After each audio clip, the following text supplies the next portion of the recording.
سلام جناب بندری، اجازه هستش؟ خواهش میکنم بفرمایید.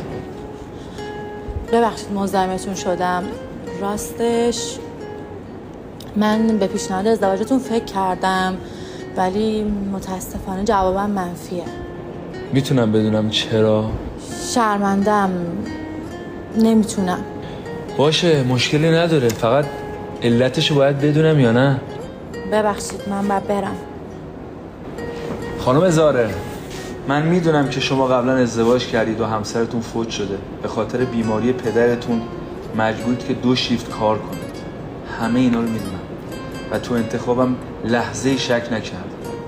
این حرف شماست ولی شاید خانوادتون... درسته، حق با شماست، اما قبل رفتنتون خواهش میکنم اینو گوش کنید. سلام پسر گلم، وای چقدر خوشحالم کردی. این عروس خانم خوشگل کیه که دل پسر منو برده؟